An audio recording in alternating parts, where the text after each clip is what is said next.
A criação do universo quarto. No Éden pairava uma perfeita paz. Por todos os lados os passarinhos faziam ouvir seus alegres trinos, em louvor constante ao Criador. Toda a natureza a florir parecia proclamar um reino de eterna alegria. Os animais, sempre submissos ao homem, o senhor daquele paraíso encantador. Tudo era felicidade para o casal, mas esta tornava-se mais intensa na viração daqueles dias primaveris. O arrebol, que com sua beleza coloria o céu prenunciando as escuras noites, anunciava-lhes também o momento da visita diária do Eterno. Juntos, sob a luz de sua presença, passavam longo tempo em conversação. Com ânimo, o casal contava ao Senhor as surpreendentes maravilhas que iam descobrindo a cada dia na natureza. Deus, com carinho, descerrava-lhes o significado de cada ser. Como ele fora bom, trazendo-os à existência e concedendo-lhes um lar tão cheio de delícias. Ao despertarem para as alegrias de cada dia, vinham-lhes a lembrança, as carícias e o doce canto do Eterno, que os fazia adormecer todas as noites. A vida de Adão e Eva no Éden não era de ociosidade. A eles foi recomendado o cuidado do jardim. Sua ocupação não era cansativa, ao contrário, era agradável e revigorante. O Criador indicara o trabalho como uma fonte de benefícios para o homem, a fim de ocupar-lhe a mente e fortalecer-lhe o corpo, desenvolvendo-lhe todas as faculdades. Na atividade mental e física, o homem encontrava um elevado prazer. Era comum ao jovem casal receber visitas de seres celestes. Aos visitantes sempre tinham novidades a relatar e perguntas a fazer. Passavam longo tempo ouvindo deles sobre as maravilhas do reino de luz. Através desses visitantes, Adão e Eva passaram a ter amplo conhecimento da rebelião de Lúcifer e de suas eternas consequências. Aos visitantes, Adão e Eva sempre pediam que lhes ensinassem os harmoniosos cânticos celestiais. Como se deleitavam ao unirem as vozes ao coro angelical. Em sua onisciência, Deus tinha conhecimento do terrível intento do inimigo. Convocando-o às suas hostes principais, revelou-lhes com pesar o iminente perigo que pairava sobre o universo. Satã haveria de armar uma cilada, a fim de levar o homem a comer da árvore da ciência do bem e do mal. Ante essa revelação, os filhos da luz ficaram temerosos, pois conheciam a tremenda facilidade de Satã em enlaçar criaturas inocentes e atirá-las em suas malhas de morte. No solene concílio, sem a autorização de Deus, decidiram enviar, com urgência, mensageiros para advertirem o homem do grande perigo. 2 poderosos anjos foram encarregados dessa decisiva missão. Imediatamente, os mensageiros comissionados irromperam pelos portais de Jerusalém, alcançando o seio do espaço infinito. Em instantes, transpuseram imensidões, cruzando todo o universo. Podiam agora divisar a pouca distância o jardim do Éden, onde o destino do universo estava para ser decidido. Adão e Eva viram então no límpido céu o sinal da aproximação dos visitantes celestes e a eles ergueram os braços numa alegre saudação. Adão e Eva admiraram-se, porém, por não verem no semblante deles a mesma alegria. Os visitantes traziam na face uma expressão de anseio que eles não podiam entender. Tentaram mudar-lhes a triste feição, contando-lhes as novas descobertas feitas no paraíso. Os mensageiros, todavia, não tendo tempo disponível como outrora, interromperam-nos com palavras de advertência. Satã haveria de armar-lhes uma cilada, a fim de levá-los a comer do fruto da árvore da ciência do bem e do mal. Se dessem ouvidos à tentação, fariam sucumbir toda a criação no abismo de um eterno caos. Os anjos lembraram-lhes que o reino lhes fora confiado como um sagrado depósito, devendo, em uma vida de fidelidade, honrar aquele que por amor esvaziou-se, colocando-se numa posição de hóspede do ser humano. Adão e Eva deveriam ser firmes ante as insinuações do inimigo, pois assim selariam a eterna vitória do reino da luz. Falando-lhes da feliz recompensa que se seguiria ao seu triunfo, os anjos revelaram que era plano de Deus a transferência de Jerusalém celeste para a terra. Ali, novamente acoplado ao paraíso, permaneceria para sempre. E o homem, submisso ao Criador, reinaria pelos séculos sem fim sobre o Monte Sião, em meio aos louvores das hostes universais. Mas tudo isso dependia inteiramente do posicionamento humano frente às tentações do inimigo, que faria de tudo para arrebatar-lhe o reino. Adão e Eva ficaram temerosos ao conhecerem os planos de Satã, mas foram consolados ao saberem que ele não poderia fazer-lhes nenhum mal, forçando-os a comer do fruto proibido. Se, porventura, procurasse intimidá-los com seu poder, todas as hostes do Eterno viriam em seu socorro. Os mensageiros da luz concluíram sua missão recomendando ao casal permanecerem vigilantes, tendo sempre em mente a responsabilidade que sobre eles repousava. Adão e Eva, agradecidos pelas advertências dos anjos, uniram as vozes num cântico de promessa em uma eterna vitória. Estavam certos de que jamais abandonariam o bendito Criador, ouvindo a voz do tentador. Animados ante a promessa humana, os dois mensageiros retornaram ao seio da Jerusalém Celeste onde, junto às hostes santas, aguardariam com anseio o anelado triunfo. Os filhos da luz sofriam imensamente ao verem a mulher duvidando daquele que tão bondosamente lhes dera vida e a oportunidade de reinarem naquele paraíso. Como poderia duvidar de quem lhes dedicava tanto amor? Eva vacilava em sua convicção ao contemplar o fruto em suas mãos. Seu brilho, seu encanto, uma forte magia atrai aquele fruto à sua boca. Por alguns momentos o futuro pareceu-lhe sombrio e aterrador, mas venceu esse sentimento, pensando nas glórias que haveria de conquistar ao comer aquele fruto. Ainda um tanto indecisa, ergueu vagarosamente as mãos até tocar o fruto com os lábios. Os súditos do reino da luz, estremecidos, inclinaram-se tomados por grande espanto. Parecia quase impossível, àquela altura, a mulher voltar atrás. Enquanto pálidos os fiéis indagavam sobre uma possível esperança, presenciaram com horror a terrível decisão de Eva. Resolvera romper para sempre com o Criador, tornando-se cativa da morte. O Eterno, que em silêncio e dor contemplava aquela cena de rebelião, curvou a fronte. Os fiéis, que em pânico julgavam-se vencidos, foram conscientizados de que nem tudo estava perdido. Se Adão resistisse à tentação, permanecendo fiel ao Eterno, ele selaria a grande vitória. Eva, que fora vítima de um engano, poderia ser conscientizada de seu erro, sendo favorecida com o perdão divino. Quando Adão, em sua angustiosa corrida, alcançou o lugar da árvore, já era tarde demais. Assentada junto ao rio, Eva saboreava despreocupadamente o fruto proibido. Adão estremeceu. Seria mesmo o fruto da prova? Num gesto de esperança olhou para a árvore da ciência do bem e do mal, mas em pranto reconheceu a triste condenação. Cheio de tristeza contemplou sua esposa, mas não encontrou palavras para despertá-la para tão amarga realidade. Em completo desespero, ergueu a voz numa dolorosa exclamação. Eva, Eva, o que você está fazendo? Ao comer do fruto proibido, a mulher foi tomada por emoções que a fizeram imaginar haver alcançado uma esfera superior de vida. Ao ouvir a voz de seu esposo, ainda tomada pelas ilusórias emoções, ergueu a fronte estampando um sorriso, mas surpreendeu-se ao vê-lo chorando. Com profunda amargura, Adão procurou saber a razão que a levará a rebelar-se contra o Eterno. Eva, prontamente, passou a contar-lhe a fantástica história da sábia serpente. Satã sabia que essa história de serpente jamais convenceria o homem a comer do fruto da árvore proibida. Precisava encontrar uma maneira sutil de levá-lo a selar sua sorte, seguindo os passos de sua esposa. Tendo Eva sob seu poder, resolveu fazer dela o objeto tentador. Aguardaria o momento oportuno para enlaçá-lo. No dia em que dela comerdes, certamente morrereis. A lembrança desta sentença deixava Adão muito aflito. A expectativa de ver sua amada perecendo em seus braços era demais para suportar. Esta aflição, contudo, foi diminuindo, ao ver que ela continuava feliz e carinhosa ao seu lado, como se nenhum mal lhe houvesse acontecido.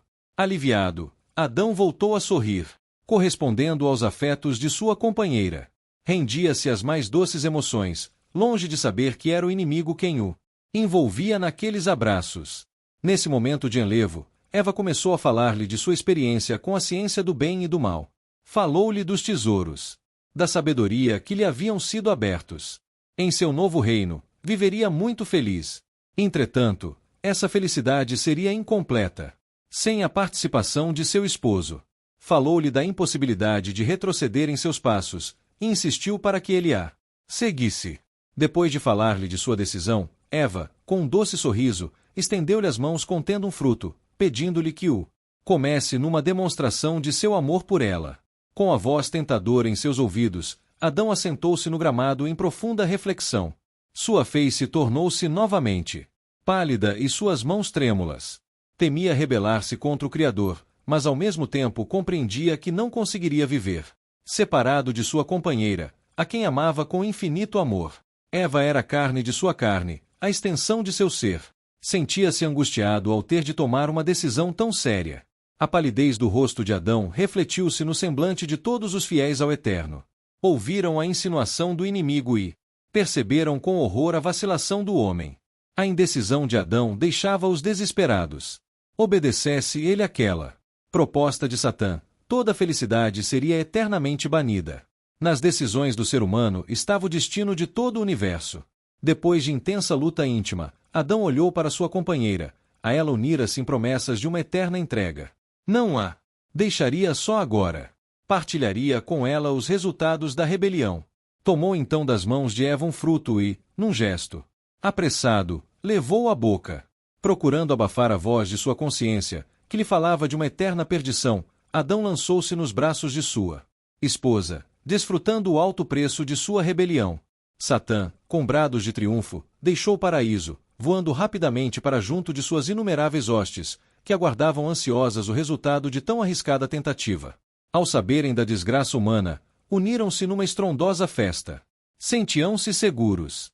Sião agora lhes pertencia por direito, podendo lá estabelecer um reino eterno, jamais sendo molestados pelas leis do Eterno.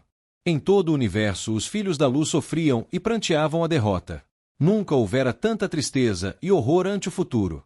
As vozes que viviam a entoar louvores ao Criador proferiam agora lamentações. O Eterno, antes mesmo de criar o universo, já havia previsto esse triunfo da rebeldia e, em sua sabedoria e amor, idealizara um plano de resgate. Ordenou que seus mais poderosos anjos circundassem imediatamente o jardim do Éden, impedindo que Satã tomasse posse do Monte Sião. Consoladas ante a manifestação divina, as potentes criaturas, em pronta obediência, romperam o espaço infinito, circundando em instantes o paraíso, no seio do qual o ser humano, já transtornado pelo pecado, vivia o negror de uma noite que seria longa e cruel. Sendo a autoridade do Eterno fundamentada na justiça, de que maneira poderia justificar suas ações diante dos inimigos? Não. Entregará por sua vontade o reino ao homem, e esse por livre escolha não submeter a Satã, enquanto surpresas as criaturas racionais consideravam as ações decisivas de Deus, ouviram sua potente voz que, repercutindo por toda a criação, trazia a revelação do grande mistério, revelação tão maravilhosa que a partir daquele momento, por toda a eternidade, ocuparia a mente dos fiéis, sendo tema para as mais doces meditações. O Eterno falou primeiramente sobre a terrível condenação que pendia sobre o homem e toda a criação. Disse que, ao se desligar da fonte da vida, o homem havia se precipitado em tão profundo abismo que não poderia ser alcançado pelo seu braço de justiça e poder. Humilhado e torturado pelas garras do inimigo, não restava ao homem outra sorte além da morte. Fruto doloroso de sua espontânea rebelião. Considerando a situação humana, as hostes da luz não viam possibilidades de triunfo. Sabiam que só o homem poderia retomar o domínio do inimigo, devolvendo-o ao Criador. Mas o ser humano, eternamente escravizado em sua natureza, seria incapaz de tal vitória. Com voz melodiosa e cheia de ternura, Deus revelou o plano da redenção, dizendo, na verdade, o homem colherá o fruto de sua rebelião numa terrível morte. Não posso, com o meu poder, mudar-lhe a sorte. Se assim agisse, seria injusto diante de meu decreto. Mas farei cair toda a condenação sobre um substituto que surgirá na descendência humana. Esse homem não trará em suas mãos as algemas da morte, sendo inocente e incontaminado em sua natureza. Como representante da raça humana, enfrentará Satã e o vencerá. Após triunfar nessa batalha, provando que o amor é mais forte que o egoísmo, que a verdade é mais forte que a mentira, que a humildade é mais poderosa que o orgulho, o fiel substituto erguerá as mãos vitoriosas não para saudar a grande conquista, mas para tomar das mãos da humanidade escravizada a taça de sua condenação. Sorverá assim, submisso, o cálice da eterna morte. Esse imenso sacrifício abrirá aos seres humanos uma oportunidade de serem redimidos, voltando aos braços do Criador, juntamente com o domínio perdido. As hostes, surpresas ante a revelação do Eterno, indagaram a identidade desse substituto. O Criador, com um sorriso amoroso, disse-lhes: parte de mim será esse homem. O meu espírito repousará sobre uma virgem, e nela será gerado um filho santo. Esse menino será divino e humano. Em sua humanidade, ele será submisso à divindade que nele habitará. Os remidos verão nele o Pai da eternidade, o Criador e Redentor, o Rei dos Reis. O seu nome será Yoshua, nome hebraico que traduzido significa o Eterno Salva. Ponto. Assumindo a natureza humana, Deus poderia pagar o resgate, morrendo em lugar dos pecadores. As hostes da luz ficaram emudecidas ao conhecer o plano do Criador. O pensamento de verem-no submeter-se a tão penoso sacrifício, a fim de redimir o domínio perdido, era demais para suportarem. Não havia, contudo, outra esperança de vitória, a não ser através dessa amorosa entrega. Após desfrutar o pecado, o jovem casal sentiu-se mal. Inicialmente sentiram um grande vazio no coração, que logo foi preenchido pelo remorso e pela tristeza. Perceberam que, inspirados pela cobiça, haviam selado sua triste sorte e toda a criação. Parecia-lhes ouvir ao longe o gemido de um universo vencido. O sol, que os enchera de vida e calor naquele dia, ocultava-se no horizonte, anunciando-lhes uma negra noite. O arrebol, que até ali anunciará-lhes o feliz encontro com o Criador, parecia envolve-los numa sentença de que jamais despertariam para um novo dia. Com o olhar voltado para o frio solo, vinha-lhes a lembrança a sentença: no dia em que dela comerdes, certamente morrereis. Desesperadas lágrimas rolavam em seus rostos ao aguardarem o trágico fim. Ao considerar o motivo de sua rebelião, Adão começou a recriminar sua esposa por ter dado ouvidos à serpente. Eva, por sua vez, procurando desculpar-se, lançou a culpa sobre o Criador, dizendo: porque o Eterno permitiu que a serpente me enganasse. O amor que reinava no coração humano desaparecia, dando lugar ao orgulho e ao egoísmo, que se fundiam em ressentimentos e ódio. Sua natureza já não era pura e santa, mas corrompida e cheia de rebeldia. Tudo estava mudado. Mesmo a brisa mansa, que até ali os havia banhado em carícias refrescantes, enregelava agora o culposo par. As árvores e os canteiros floridos, que eram seu deleite, consistiam agora em empecilhos ao caminharem sem rumo naquela noite. O propósito de Satã em encher o sábado de trevas parecia haver-se cumprido. Naquela noite, não existia sequer o reflexo prateado do luar para falar-lhes de esperança. As estrelas cintilantes, suspensas no escuro céu, estavam ofuscadas pela dor. Baixavam sobre o mundo as trevas de uma longa noite de pecado, sombras sob as quais tantos se arrastariam sem esperança. De um alvorecer, a noite já ia alta e as trevas pareciam envolver o triste casal em eternas sombras quando surgiu repentinamente um brilho no céu, que ia aumentando à medida que se aproximava da terra. O casal estremeceu, pois sabia que era o Criador que vinha dar-lhes o castigo. Vencidos pelo pânico, puseram-se a correr, distanciando-se do Monte Sião, o lugar da vergonhosa queda. Justamente para ali viram o Criador dirigir-se. Eles, que sempre corriam ao encontro do amoroso Pai, atraídos por sua luz, fugiam agora desesperados em busca de lugares escuros, de densa floresta. O Eterno, movido por infinito amor, passou a seguir os passos do casal fugitivo. Como tudo se transformará! Seus filhos não conseguiam mais ver nele um pai de amor, mas alguém que, irado, buscava castigá-los. Movido por forte anseio de abraçar seus filhos humanos, Deus fez ecoar a voz numa indagação: Adão, onde vocês se encontram? Sua voz, ao soar em meio às trevas, trazia consigo somente um eco vazio. Quantos, enganados por Satã, fugiriam de sua presença no decorrer da longa noite de pecado, julgando-no um senhor tirano, que vive buscando falhas e fraquezas nos pecadores, a fim de castigá-los. O Criador, todavia, não desistiria de procurá-los pelos vales sombrios do reino da morte, até conquistar um povo arrependido.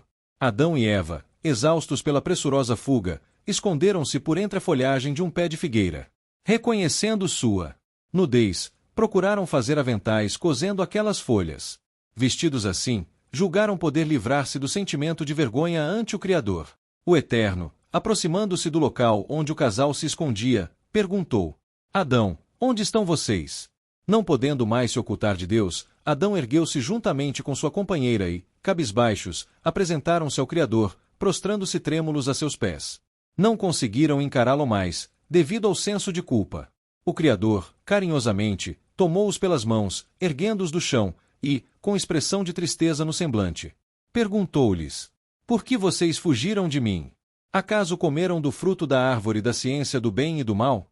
Adão, todo trêmulo, com voz entrecortada de temor, respondeu: A mulher que me deste por companheira, ela deu-me o fruto e eu comi. Com esta resposta, Adão procurava desculpar-se, lançando a culpa sobre sua companheira. Voltando-se para Eva, o Eterno indagou-lhe: Por que você fez isso? Eva prontamente respondeu-lhe: Aquela serpente me enganou e eu comi. Ambos não queriam reconhecer a culpa, lançando-a sobre outrem. Em suma, atribuíam ao Criador a responsabilidade por todo o mal praticado. Por que concederá-lhes o livre-arbítrio? Por que criará a mulher? Por que criará a serpente? Deus observava seus filhos que, tímidos e desconcertados, permaneciam diante de si. Com profunda tristeza, ele previu que essa seria a experiência de incontáveis seres humanos no decorrer da história. Quantos haveriam de se perder por não reconhecerem a própria culpa? Quantos procurariam justificar-se, lançando seus erros sobre os outros e até mesmo sobre o Criador? Com palavras brandas, o Eterno procurou fazê-los reconhecer sua culpa. Somente reconhecendo sua necessidade, poderiam ser ajudados. Olhando para as frágeis vestes tecidas por mãos pecadoras, disse ao casal: Filhos, essas vestes são insuficientes, logo secando se desfarão. Vocês precisam de vestes duradouras, que possam cobrir vossa nudez, livrando-vos da condenação. Se vocês quiserem, eu posso dar-lhes essa veste. Ante as palavras bondosas do Criador, que traziam esperança, o casal prostrou-se arrependido, despindo-se de suas ilusórias vestes, símbolos de seu fracasso. Almejavam agora as vestes da salvação, prometidas pelo Divino Pai.